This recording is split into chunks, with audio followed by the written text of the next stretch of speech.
Hi, I'm Julia, coming to you live with another marriage and divorce tip. Creating a trust is very common in a marriage to protect the assets for estate planning purposes. Beware if you get a divorce, though, especially if your spouse controls all the money and the finances and is the one who set up the trust. By the way, if you like your content that you're hearing today, make sure that you hit the subscribe button there. I was trained as an attorney. I am an attorney, and I practiced law for a few very short years before I had my children. And I had my children, and we decided that mom needed to stay at home more than we needed more money. So I gave up my career as an attorney to be at home for my children. And I had twins at the time, and I also had children who had special needs. I completely trusted my former husband, and if he gave me documents to sign, I signed them. Even as an attorney, I did it. He was in charge of all the financial issues in the marriage during our 25-year marriage, and I was in charge of the children, the household, and managing the human assets, so to speak. And like I said, I completely trusted him, and I gave him control. He would give me papers, usually when I was rushing out the door, and said, "Sign these right now," and I would do it. When our first 3 children were under 5 years old, number 4 rather, hadn't even been born yet. This was 20 years before we talked about divorce and decided to get divorced. My former husband had me sign papers to form an irrevocable trust, which means you can't revoke it. And he told me it was to protect our assets and from creditors, and it would be our financial estate planning too. And we had not acquired anything at the time. We I think had a house at the time, and that was it. I didn't read the legal papers he gave me because he was an attorney as well. He's an attorney, and he was used to doing transactional work, and I was really busy raising the kids and getting them to all their therapies and treatments and doctor's appointments and school and everything else. I completely trusted my former husband, and I thought that he had my best interest at heart. And back then, I did not know that people actually use trusts as a way for divorce planning, and not just for estate planning, not just for protecting your assets from creditors, especially for an unsuspecting wife or spouse like me in my case. It does happen to men too, but it more commonly happens with women in my experience. So during the marriage, we never talked about divorce until 20 years later when we decided it was time to divorce. We were both not happy. We did not have a prenuptial agreement, and we did not have a postnuptial agreement. We never took money off the table, and I assumed, like most married people in California, that if we ever got a divorce, that I would get my half.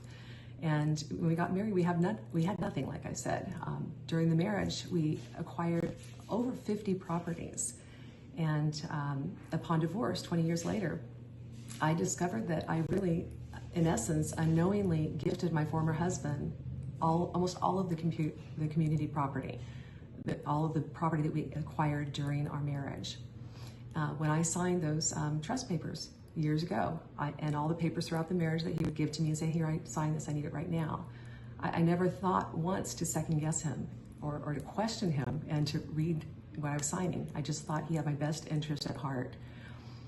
And so in California, like other states, spouses are considered equal at law and are supposed to equally share in all of the assets that are acquired during the marriage.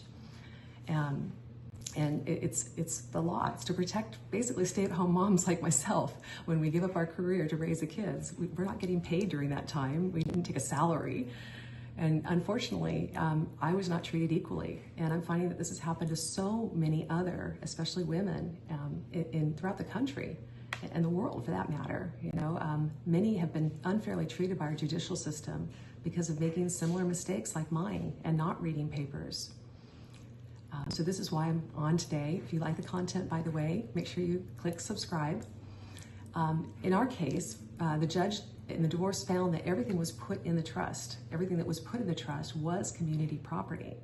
And the judge even said I had a right to it, to my half of it. To enjoy, even though I did sign those papers years ago. I didn't intend to give up my community property rights. My former husband didn't even name me in that trust. He actually put his name, the spouse of him, and specifically named our 3 children who were born at the time. Number 4 wasn't even born yet. The judge in the case, determined that there was a way actually to move that property in the irrevocable trust and set up another trust for me. So legally it was possible to do that and for me to get my half of what we acquired throughout the years.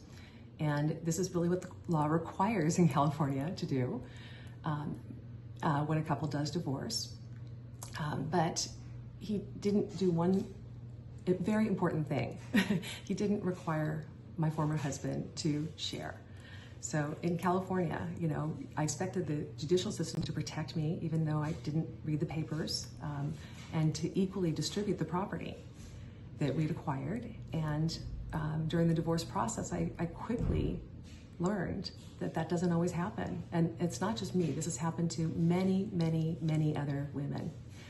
And unfortunately, the judge in our case did not make a ruling that my former husband must share. And so he didn't. So again, if you do like this content that you're hearing, please click that subscribe button so that you can be apprised of all of my recordings. So there's a major loophole in our legal system so that one spouse who has complete control of all the finances can basically keep things in court long enough so the other spouse has to give up and potentially take everything from the spouse, like what happened in my situation and what's happened in so many other situations. You know, we women think that in the 21st century that we're equal and that the law will protect us. And we're learning, you know, more and more every day that this is not happening. Our family law system is broken, and we're learning every day that people don't always do the right thing in all aspects of life. There's so many people who are motivated by money and control, and definitely not the golden rule. So I'm on a mission, and this is why I'm speaking out about what happened in my case, to protect the sanctity of marriage, and to also, you know, change what needs to be changed and addressed in our system right now to protect spouses so that they can have a respectful uncoupling and leave a wonderful divorce legacy. I'm on a mission to educate people, especially women. If you're married, please listen to me. If you're thinking about getting married, please listen to me. Use treat your marriage as a financial partnership, not just a romantic one. So make sure that, you know, first, that you're active in your finances during your marriage. Make sure you read everything, you know everything, you have control of the finances. Second, make sure you read every legal document before you sign it. And if you don't understand it, get legal advice from an expert if necessary. You know, a lot of it I didn't understand, and I'm an attorney. If this can happen to an attorney, it can happen to you. Also, plan for what happens to your assets if there is a divorce, especially when, you know, almost 50% of marriages end in divorce now. If you're a stay-at-home mom, take a salary, put that salary away like it's for your retirement. Don't be like me and basically give my retirement to my former husband. Also, we need to change the law so that the intent of the legislature is executed in the courts and spouses are treated equally, especially in a long-term marriage where with children, you know, my kids clearly needed mom more at home than we needed another income. We did not need more money.